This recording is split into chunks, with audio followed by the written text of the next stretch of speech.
representation of who we are here in the Valley. They're going to start off with a little bit of historical. They're going to tell us where we are and what to look for in the future. And I believe that Dr. Peak, you're the first one. Yes, sir. Thank you. Okay, I'm not sure if our PowerPoint is engaged yet. Andale. Let's see. I'm clicking, but nothing's happening.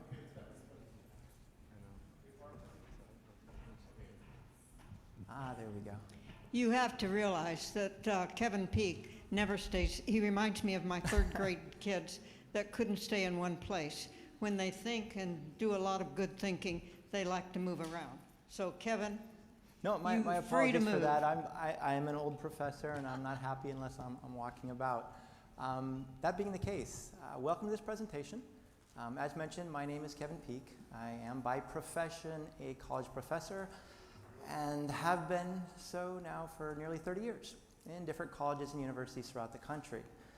Over the last 13 years, I've had the privilege and what has truly been a pleasure to work for South Texas College.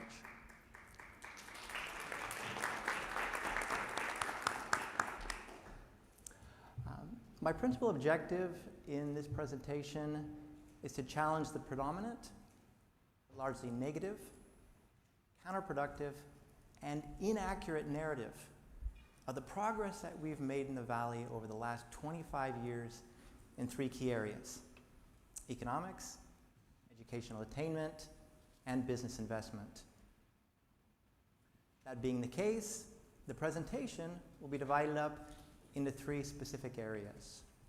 So first, you can see that up there, I'll begin by describing what I consider to be the predominant but negative and counterproductive narrative of our economic progress over the last 25 years. I'll then demonstrate through the application of leading and the most recent economic data why this narrative is incorrect. After that, I'll do the same thing with educational attainment. I'll begin by describing, same thing, the predominant but negative and counterproductive narrative, or perception if you prefer, of our progress over the last 25 years in educational attainment. I'll then demonstrate, through the use of leading, reliable data, why that narrative is inaccurate. And finally, I'll do the same thing with business investment. So once again, overall, what I'm hoping to communicate is that yes, there is a narrative. It's a narrative about where we've come from, where we are, and where we're going, specifically over the last 25 years, that I think is fairly negative, I think it's counterproductive, and I think it's inaccurate. And I want to challenge that narrative. So let's begin with our economic progress. So if we're talking about narratives, what is the predominant narrative about our area over the last 25 years in terms of economic progress? Well, más o menos esas palabras, that is the narrative. The Rio Grande Valley is trapped in a cycle of intergenerational poverty that is likely to worsen over the next decade without significant changes in existing economic growth and development strategies. What does that mean?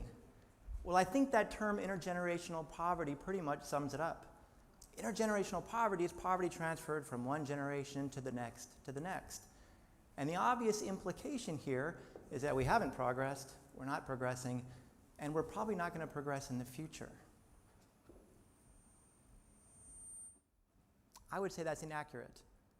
I would say that in no way reflects what we've achieved, what we're achieving, and where we're going in the future. I would argue that this is a more realistic assessment. The Rio Grande Valley has achieved a trajectory of economic growth and development over the last 25 years that has transformed the region and is unprecedented in its size and scope in the 21st century. When I talk to my colleagues about this, when I talk to my students about this, their first reaction is, Kevin, that's sort of a naive, innocent, Pollyannish interpretation, but it's not. And the data backs that up. Let's just go back to the 1970s, 1980s, 1990s, 2000. Where was our economy at that time? It was largely an agricultural-based economy characterized by limited socioeconomic mobility, low wages, and inadequate opportunities. A decision was made at that time by community leaders to transform our economy, largely by changing our economic model, to make the transition away from an economy based on agriculture to one based on information, technology, education, innovation. This is in the early 2000s. Since then, and the data bears this out, since then our area has lived through a major transformation that I would argue is unparalleled in the early part of the 21st century. And I would challenge all of my colleagues and all of you gathered here today to identify a single community of comparable size and composition throughout the entire country that has achieved the same level of economic growth and development that we have over the last 25 years. Think about it. And wait a few minutes and look at the data, because the data certainly bears this out. But if that's a realistic assessment of where we've come from, where we are, and where we're going, why do we have this negative, this predominant negative, counterproductive narrative, or perception, if you will, about our economic progress and other indicators? Where does this negative come from? What's the source? What's the origin here? Well, it's really a confluence of different factors. Studies coming from the public sector, different government agencies, departments about economic conditions in our area, misconceptions, I think, that circulate within the private sector, but also information coming from the media. Am I mistaken in asserting that it seems that a week doesn't go by in which we aren't bombarded at this local, state, or national level by information from the media negatively describing our area? Whether it's crime, which is highly distorted information, immigration, which is highly distorted information, or in this case, economics, which I also think is highly distorted information. Here's an example. Just about a week and a half ago, this report came out. Disseminated throughout the entire state, disseminated throughout the entire country over and over and over again. It's a list of the 24 poorest cities in Texas. What's the second poorest city? Harlingen. The first poorest city, McAllen. I think this is a media report that we're probably even more familiar with, which came out in June of 2023, which listed our metropolitan area as amongst the poorest in the country. This is the kind of information we're bombarded with on a daily basis, and this contributes to this notion that we are trapped in this cycle of intergenerational poverty in which we haven't progressed, we're not progressing, and we're not going to progress. And that is simply inaccurate. But if you're thinking to yourselves, well, wait a minute, Dr. Peak, you're saying that this narrative is inaccurate, but this information is correct. You know what, you're right. This information is correct. But there's a problem here. This is a snapshot. It's a snapshot of where we are right now compared to the rest of the country. But these and other snapshots are used to elaborate and perpetuate a narrative which is false. A narrative of intergenerational poverty. Once again, we haven't progressed, we're not progressing, and we won't progress. That's patently incorrect. Let's look at some of the leading economic data to see precisely why that narrative is incorrect. Let's start off with unemployment. What we have achieved in the last 25 years in terms of unemployment is unparalleled in the rest of the country, period. Take a minute. Go back to 1998. Let's go back 25 years ago. What was the unemployment level in Hidalgo 25 years ago? Anybody want to guess? 15, 24. Close. Let's take a look at this. 21.3% in Hidalgo County. Where are we today? 7%. And it's not just Hidalgo County, it's the entire area. Starr County, 28% unemployment in 1998, 9.6. Willacy, 22.8% unemployment, down to 8.6. Cameron, 14.1, down to 6.2%. Once again, let me reiterate the previous question. Can you identify a community of similar size and composition throughout the country that's achieved these kinds of results? Those original unemployment figures approximate the level of unemployment, the average level of unemployment during the Great Depression. And they're 60 to 70% higher than what we saw during the Great Recession of 2007 to 2010. All right, so we've significantly brought down unemployment. And these data that I'm presenting are simply representative. They're representative of the progress that we've made. And you can see a chart right up here. Once again, unemployment trajectory in Hidalgo. Let's look at some other statistics. Same thing, economic progress over the last 25 years. What's the median household income in Hidalgo, Star, Cameron counties? Let's go back. In this particular case, 25 years. Median household income in Hidalgo is $20,856. Where is it today? $44,000. Those aren't the more important numbers. The more important numbers are the ones we see right beneath that, looking at the percentage growth over these years in the valley compared to the rest of the country. We have increased minimum household income in the United States by 112% in the last 25 years. Average for the rest of the country is 87%. Wait a minute, aren't we trapped in intergenerational poverty? Aren't we unable to move forward without help from somewhere else? Second, Starr County, same thing. Last 25 years, median household incomes increased by 118% compared to the United States, 87%. Cameron County increased by 102%, et cetera, et cetera. So once again, just to reiterate the underlying premise here. Yeah, we've got some problems. But that doesn't mean that this negative narrative of our progress is accurate, because it's not. When you look at our trajectory, you look at what we've achieved, not only is it remarkable, but it's inspirational. And it lets us know that we have everything that we need to continue moving forward. Let me just share a few more statistics with you, and we'll move on to the next topic, because I know that my time is limited. Poverty level. We know we have high levels of poverty in the valley. That's no mystery to anybody. But let's take a look at our progress. All right. Hidalgo, poverty was around 34.8% 10 years ago, not 25. If we go back 25, the changes are even more dramatic. We brought it down to 28.1. Star, 43.6%. 43.6% poverty rate 10 years ago, down to 31.6. Willacy, we were at 40% in 2013. Today we're at 26%. And Cameron from 34 to 26. Obviously we have work to do. There's much more that we need to do to work together. But these are some fairly impressive statistics. And you know, I'm a broken record, or as my wife always says, eres un disco rayado, cállate. So I'm going to say the same thing that I've been saying over and over and over again. There is a negative narrative about the last 25 years of progress in our area, and that negative narrative is inaccurate. A more realistic narrative is, wow, look where we started, look where we are, and look where we're going. All right, so there's just some economic data. Let's go on to the next topic real quickly. And sorry you guys about taking up too much time. Let's look at the next one, right? So we've got this negative narrative with regards to economics and our progress over the last 25 years. We have an equally negative narrative about our progress in terms of educational attainment. And what is that narrative? The education system in the Rio Grande Valley is stagnant and unable to meet the needs of the modern labor force. How often have you heard this? And just to get a little bit of feedback, yesterday I was in class, and I thought I would ask my students, one class after another, and it largely echoed what we had heard earlier today. Dr. Peak, there just aren't enough opportunities here in the valley. And that is definitely a concern. But that doesn't mean that we have not progressed, and it doesn't mean that we're not producing the educational results. So, education system in the Rio Grande Valley is stagnant, unable to meet the needs of the modern labor force. I would argue the exact opposite. The education system in the Rio Grande Valley has undergone an unprecedented qualitative and quantitative transformation as measured by most leading indicators that enable it to produce a highly competitive workforce.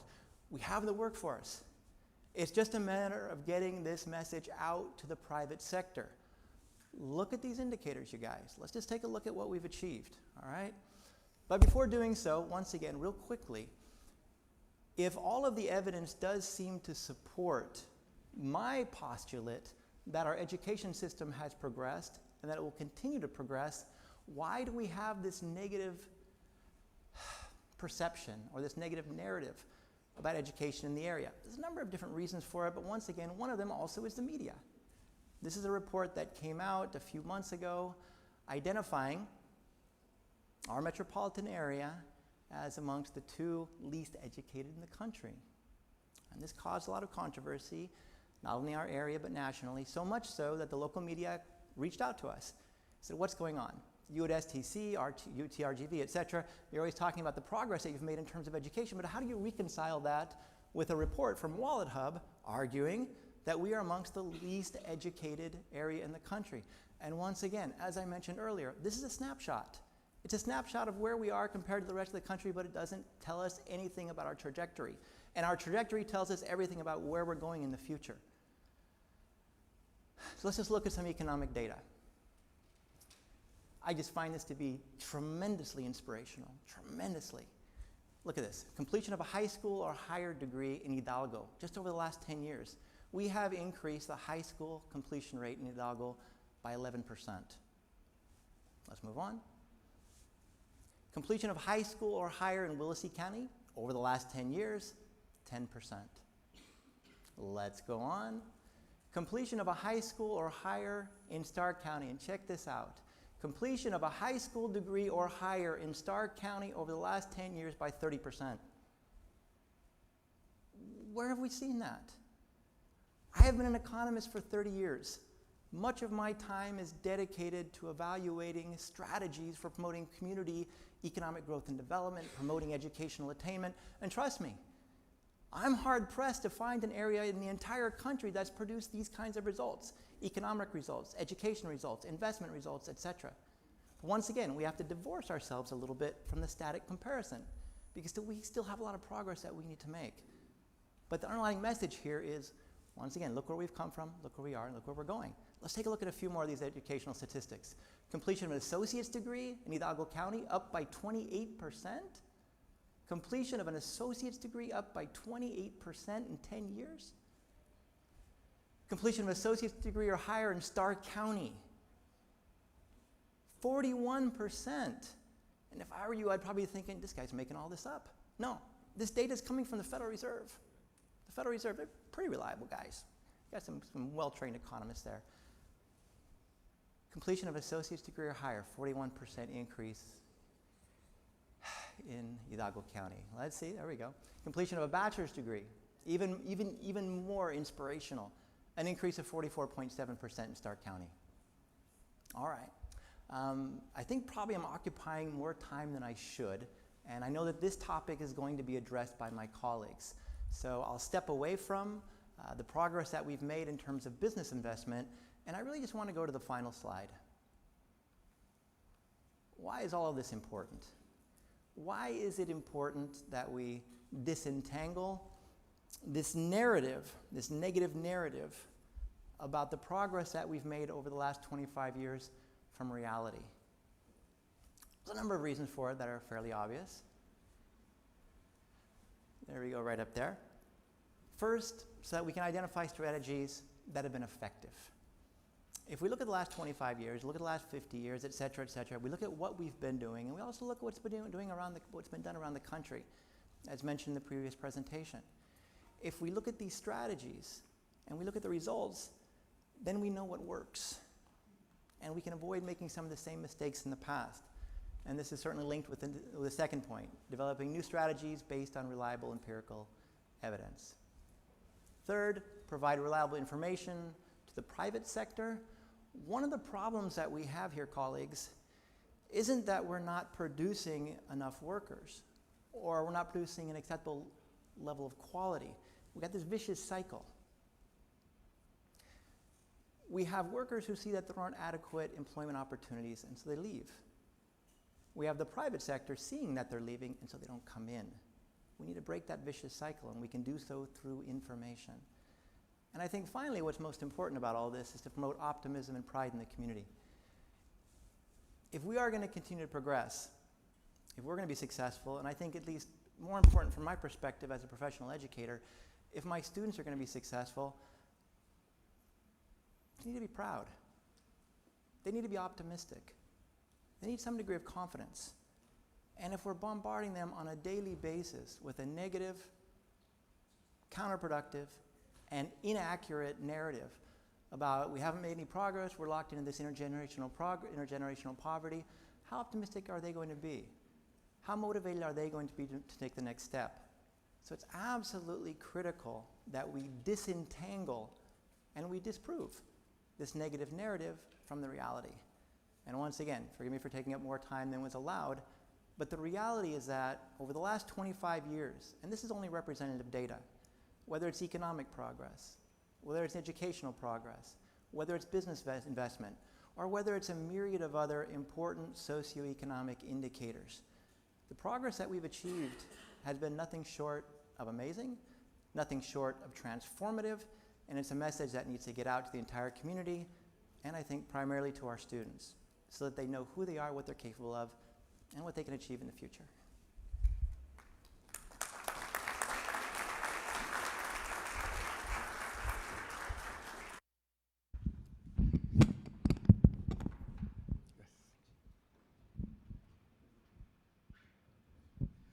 Okay, I'm also going to stand down here. I'm also going to break my neck, and I can't see the small letters there. I'm also going to be presenting those very pretty pie charts and graphs that people talked about earlier in the morning that many of you are going to just shelf away. But I'm sure you're going to get a lot of good, useful information from them. So my presentation is actually going to be quite narrow, sort of into the weeds of what the skill production that we have here in Hidalgo County. The objective of my presentation is to hopefully provide some information to those movers and shakers who are going to go out there and recruit employers to the region to think about the sort of stock of skills that we have in the region to be able to promote, and to also inform policymakers to think about the potential mismatches that we have in our current offerings or production of skills to what the future jobs are going to be at. So this work is done with my research assistant, Dylan, who couldn't be here today.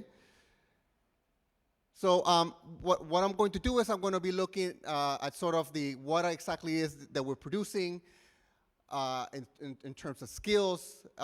There's many ways to try to get to this number. The best way I could given this presentation, is to think about the sort of degrees that we're producing in the area. Clearly, this is not the only way that we can produce this. We had Eddie earlier talking about how an example of somebody who was doing this sort of training in the job for their own employees. So we know that on-the-job training could also create skill formation, but I think the degree production is a good indicator, a good proxy indicator of the availability of skill sets in the region.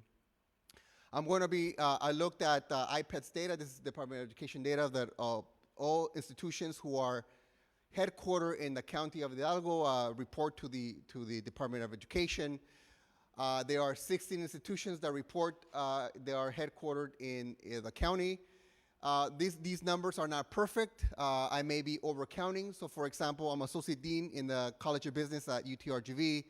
We have 5 master's programs in the college that I help oversee. All of these are available online. In other words, many of the degrees that we're producing, master's degrees that we're producing, are for individuals who do not reside in the RGV, nor have any intention of moving to the RGV. So in some sense, we might be overcounting sort of the amount of available human capital in the region.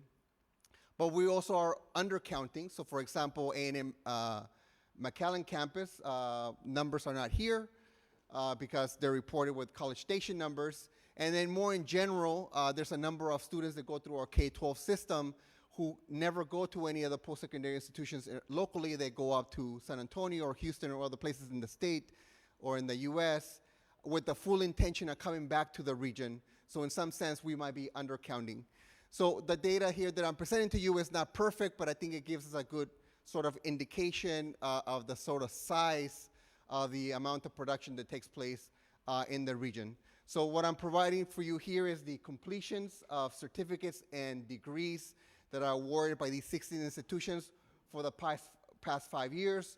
So in Hidalgo County or in the region, we've seen that these institutions produce 75,000 degrees in the region. STC and UTRGV are the largest producers, each producing roughly about 30,000 apiece out of the 75,000. Sort of the top 4 would include Rio Grande Valley College and Southern Career Institute. And then you can see here in this particular table that I break it down by certificates, associate degrees, bachelor's, and graduate degrees. And you'll notice here that between certificates, associates, and bachelor's degrees, they're relatively evenly spread, roughly around 20,000 per area. and graduate degrees here being the smallest component. So certificates are a large component of what we do here in training individuals in the region. This graph is just simply to illustrate that the amount of production of degrees in the region has been increasing over time from 2015 to 2022 in all areas. And this graph just shows that bachelor's degree is the one who has taken the larger share over the last number of years. In 2022, all of these degrees accounted for roughly 15,000 total degrees. So just on average, we've seen certificates grow by annually by 8%, associate's degrees by 3%, bachelor's degrees by 6%, graduate degrees by 10%, and overall we're increasing output by roughly 4% per year over the last 7 years. What I'm going to try to give you now is some sort of indication of where these degrees are being produced. So of the 75,000 degrees that we've produced over the last 5 years, we see that roughly a quarter of all these degrees are in health professions, which makes a lot of sense. The health sector, education, and government are the largest employers in the region. And so health here makes perfect sense. In addition to it, health also happens to have these sort of restrictions to get into the labor market. You need some sort of licensing to get in there, so it makes quite a lot of sense that it's the major degrees that we produce. Follow at a distance by business, liberal arts, which is almost all of it is STC, security and protective services are the top, run up the top 4. Of the top 2 healthcare professions, the pretty chart on pie chart on the left, of the top 2, we see that certificates make up 60% of the total production of degrees here in the region, and then evenly divided between associate degrees, bachelor's degrees, and graduate degrees. And on the business side, we see a completely different sort of result. We see that bachelor's degrees make up at least half of total degree production in this area, followed by associate's degree of roughly 20%. So I'm going to just give you a little bit more detail about the top 2 fields, health professions and business. Within health, we see that roughly a quarter of that is in allied health and medical assistance, followed by practical nursing, vocational nursing, registered nursing, and registered and nursing administration. If we add allied health and diagnostics, we see roughly about half of the total production of health professions come from these areas.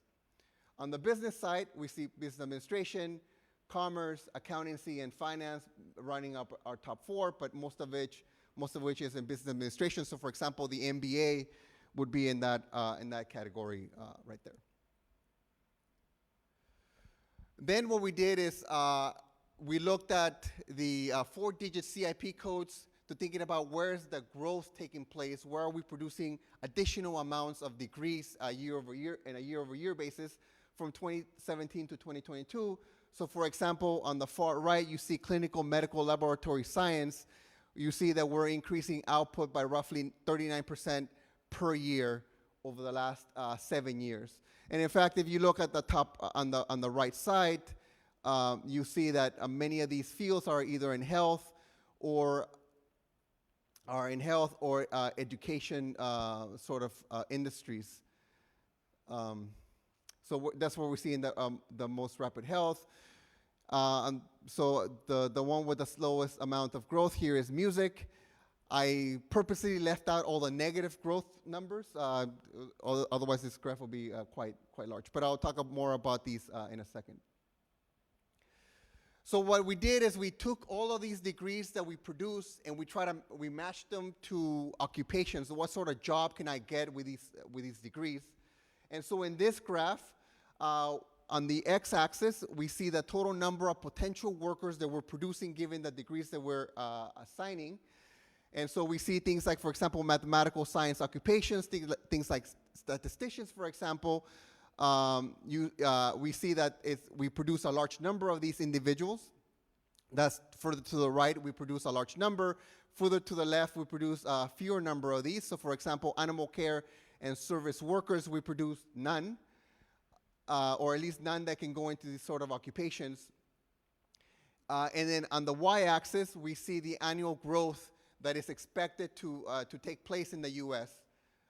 So for example, on animal care and services, it is expected that over the next decade, every year we should expect to see 1.5% more workers in this particular occupation. So that's how you would read these sort of numbers.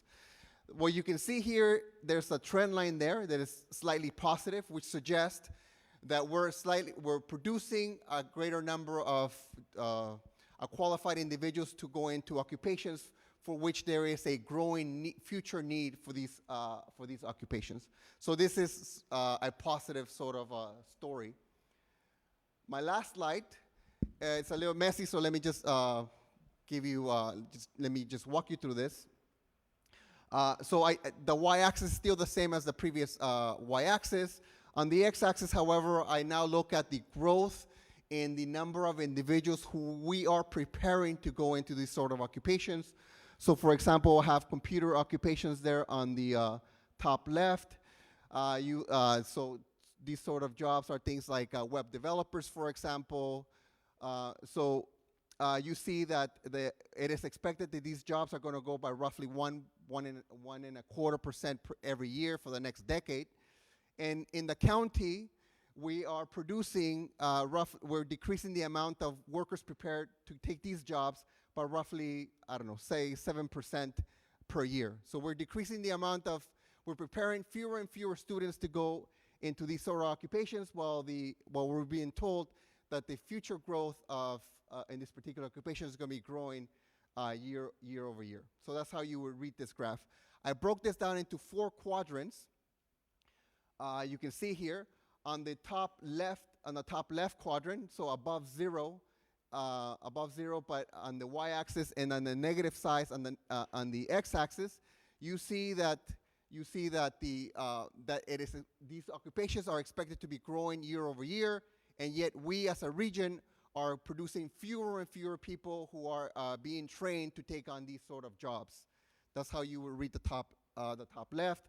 So things like computer occupations, like as mentioned before, mathematical science occupations like statisticians or database administrators, for example, operations specialist managers or healthcare practitioners and technical occupations. So in this sense, this shows us where we roughly are maybe getting it wrong if we believe that these are indeed tomorrow's jobs.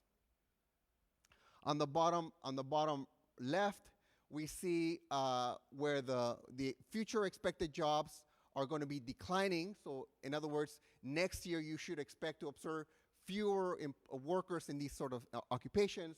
And the area is also producing fewer and fewer individuals who are qualified to take on these jobs, which is roughly, again, something that is roughly about right. So things like, for example, secretaries and administrative assistants or financial clerks or information and records clerks, for example.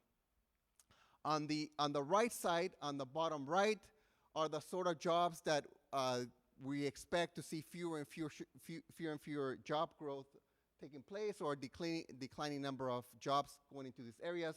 So for example, things like supervisors of sales workers, or supervisors of office administrative support, or metal workers and plastic workers, or law enforcement. It is expected that on average we should expect to observe fewer and fewer jobs in these particular areas.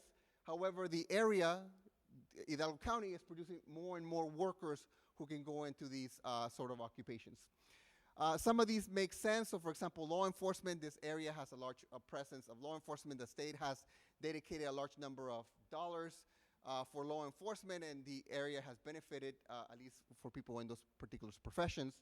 And so, I mean, so geographically, it makes sense that we're producing additional workers or people who are qualified to take on these sort of jobs.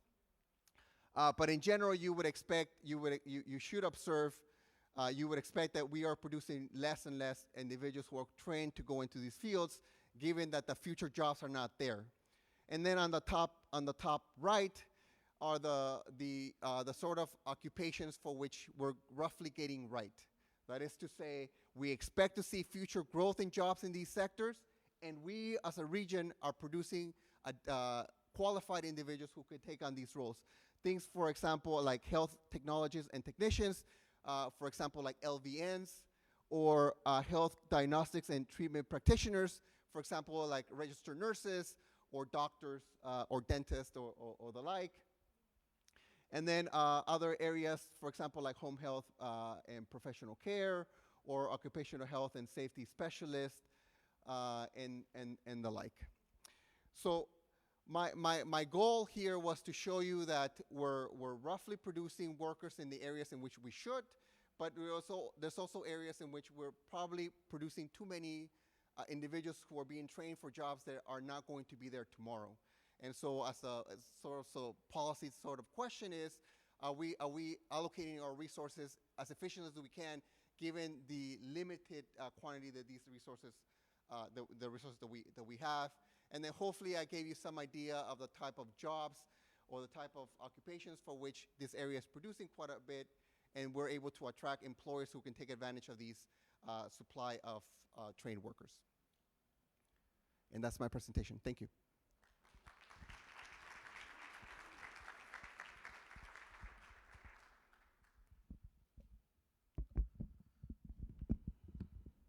Good morning, everybody. I want to thank Dr. Zapata for his insights and his direction when I was preparing this part of the presentation. The idea behind this part of the presentation is just to provide kind of like piggyback of what Dr. Peak and Dr. Contreras were talking about with educational attainment and where the economy is going, and just touch on a couple specific topics. So we go to the first one. So the first couple of slides are just to illustrate over the past 4 years where the gains of employment have been. So this chart just shows you the general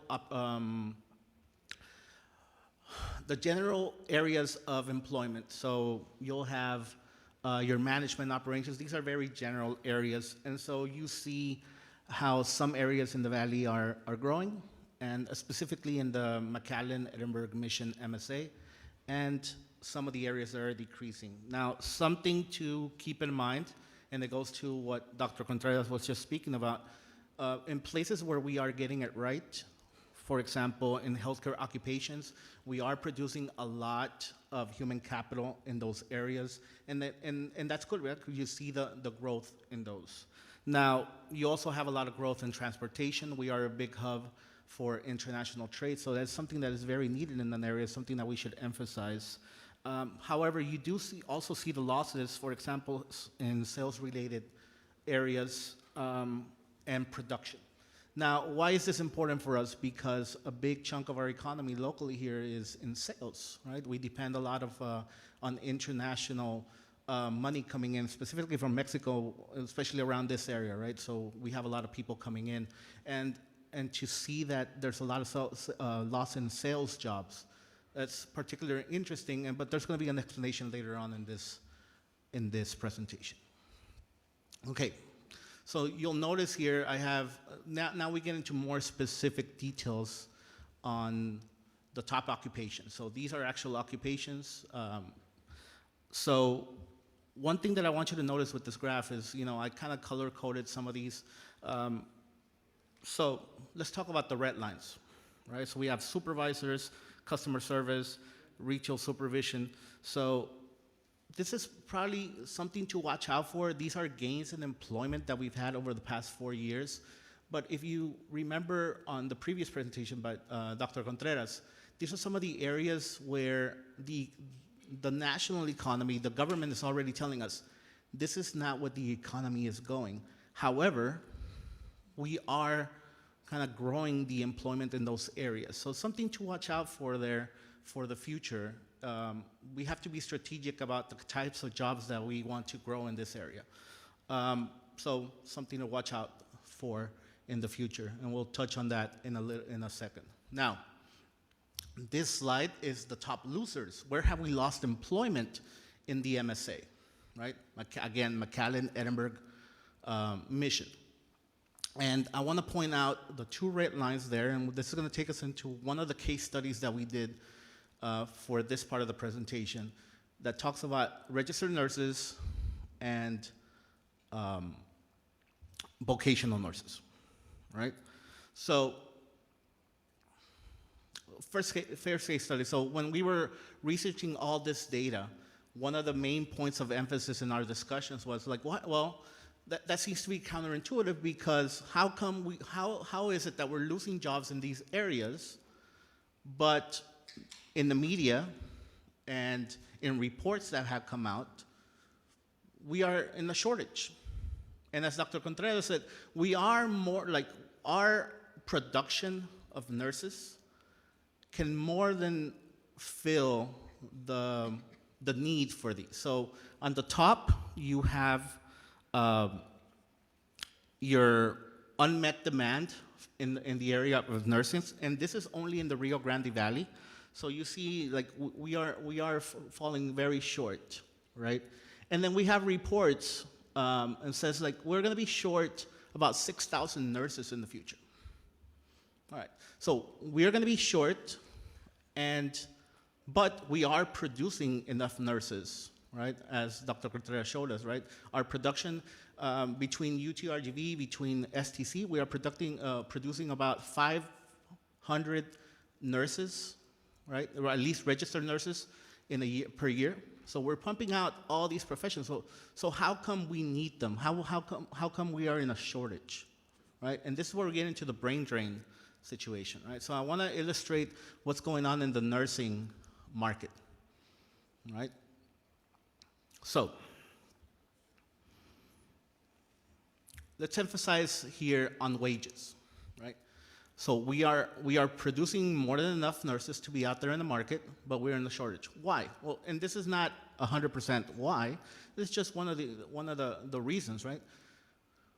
We are severely underpaying nurses, right? So if you look at, for example, in registered nurses, we are about the 40th percentile in wages nationwide.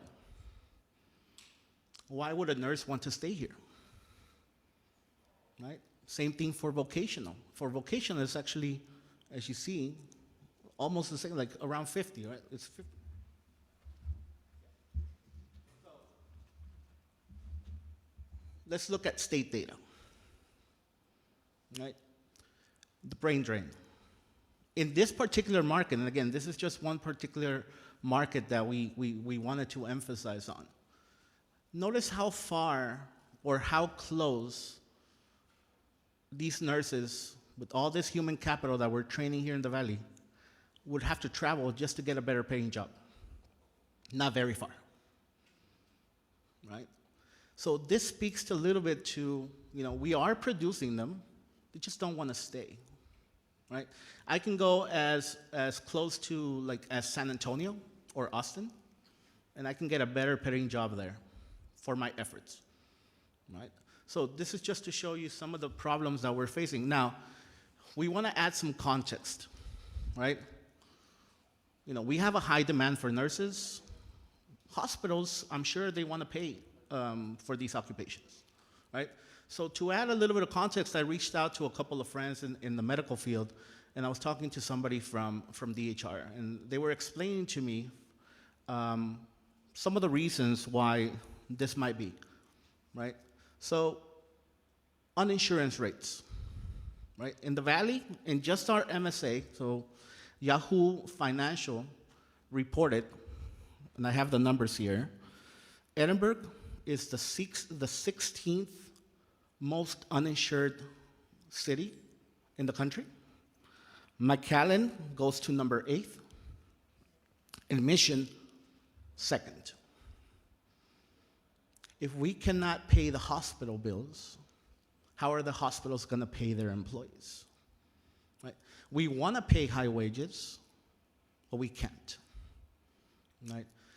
And this is the importance of things like the Prosperity Task Force and initiatives like this, right? Because we are trying to get these people insured. The moment that we start getting better paying jobs, the moment that we start getting, better insurance for our employees, you're going to see these numbers fade away, right? Now, let's talk a little bit out of automation. So in the military, And if you're in the military, you'll recognize the saying. You don't train for the previous war, you don't train for the current war, you train for the future war, right? And we are fighting a war against poverty here in this area, right? So what's the future gonna be looking like? Now, something the pandemic already showed us, especially in the business sector, which is very reactive to these kind of things, is that, you know, business as usual is not, you know, is not the way of the future, right? So look at the major categories. So we're looking here at the automation potential in major areas of employment, right? What jobs are gonna be out there? And Dr. Contreras was talking a little bit about this, about some of the jobs that are gonna be going away. If you notice, they're at the top of this list, right? So with this graph, I wanted to highlight the importance of automation. So remember, one thing to remember with these graphs, we want to stay positive. Automation, AI are going to have great impact in our workforce. They're going to benefit our workforce, but there are things that we need to watch out for. So I highlighted in green, in yellow, in orange, and in red, right? Let's start with the positive, right? Healthcare practitioners, management, business and financial occupations. Very low levels, like you'll see there on the X's, you'll see very low levels of automation, right? And these are, and the size of the bubbles represent kind of like the ratio of where our workforce is locally. So you'll see fairly, you know, medium-sized bubbles there in green. So this is a good thing, right? We are getting people into these occupations, low level of automation or potential automation, right? So these are the areas that we need to focus, we need to be strategic for, right? Then you start moving into the orange, the yellow, and the red. Notice what happens to production. Production is all the way there in the bottom right corner. High levels of automation. And to add some context here, again, it's good to reach out to CEOs around the area. So I was talking to a CEO here in the area that produces and packages maternity equipment for mothers, for lactation. And something that, you know, I asked him very directly, hey, let's call him Bob. Right? I don't want to put anybody on the spot. How many employees do you have? Well, like I have anywhere from 150 to 200, depending on the season, what we have to package. And I asked them another direct question. How long until you get rid of them? He's like, Lalo, people that know me call me Lalo. Like, I just need $2 million free to get rid of half my workforce. $2 million. And I can get rid of them, or half, right? We are fighting a war of the future. We cannot be focusing on present needs. We have to focus on future needs, right? So notice the numbers there in orange, the occupations that are there, right? Notice how much of our current labor force is focused on these top orange bubbles. We need to be able, as we move forward, to train them, and we are. Certifications, training them in, you know, the ways of the future, right? We don't need somebody to build something. We need somebody to fix the machine that's going to build it. That's going to create better jobs. And let me just show you, to emphasize this point, a couple of slides here, right? And how everything relates to automation. These are the top areas of employment in terms of automation, right? At the top of automation potential, you'll see these 4 types of general occupations. And you'll notice that where are the wages concentrated and the employees concentrated? At the low end for wages and employees rise, right? High level of automation in these areas. Notice what happens when you go to the bottom of the list. The next slide is going to be low automation potential and number of employees. What do you notice happens? the distributions kind of form that nice normal distribution that we want to see, right? So it is important that we start focusing on areas of low automation, and we need to start training our workforce for those, because these areas are going to give us better wages and more potential growth for the future, right? And again, I want to thank Dr. Zapata for his insights and for his direction while we were creating this presentation. So I'll hand it off to him, and he'll do the finishing remarks.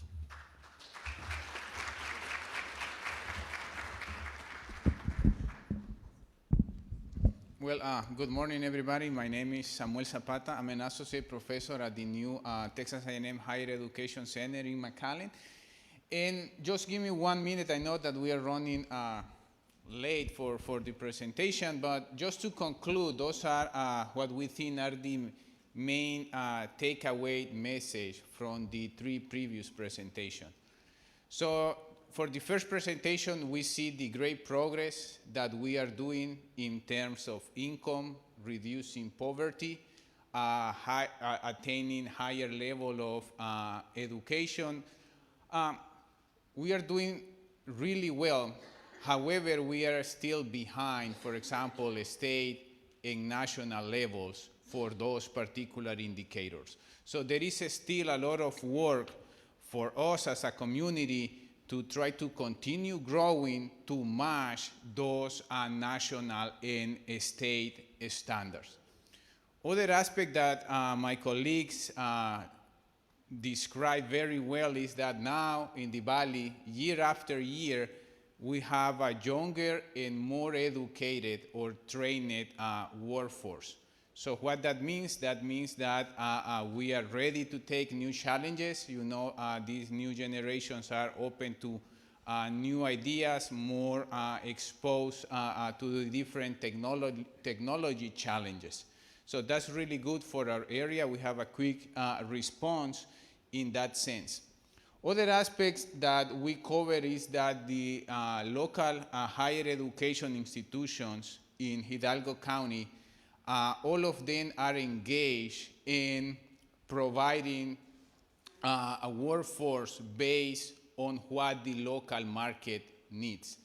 My colleagues described very well that our main employers in the Valley are the business sector as well as the health sector.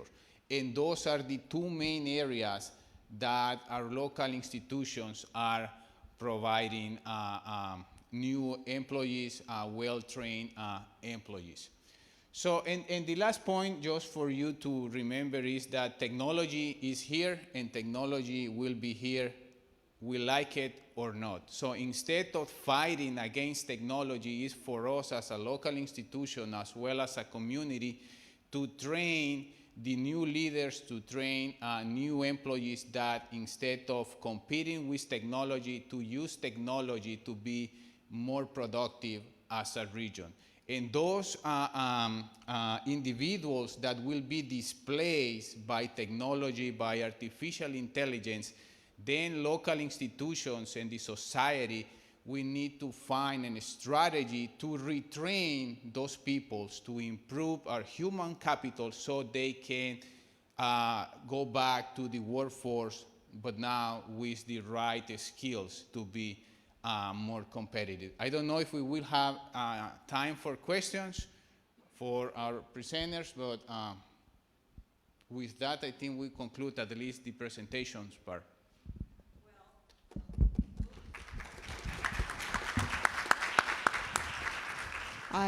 Yes, I'm on now. We are running a little bit behind, but I did not want to cut you off because, frankly, your information is very, very, very valuable. I think you had a question. Is it very, very short? I'll try to make it short. Okay, so you're talking about some of the challenges we foresee in the future happening, and sort of from a different angle. I noticed one of your graphs had healthcare professions as being one of the top industries that people work in here in the Valley, and that's probably because of this negative thing we have going on, a lot of health issues in the Valley. But as we start to increase the prosperity and economic well-being of folks in the Valley, hopefully we see health issues on the decline, right? So how do we sort of, you're talking about preparation for automation. How do we tackle this other potential sort of obstacle in the future where hopefully we won't need as much health care for folks? How do we start preparing for some of those things? And I hope you can answer very briefly, too. Yes.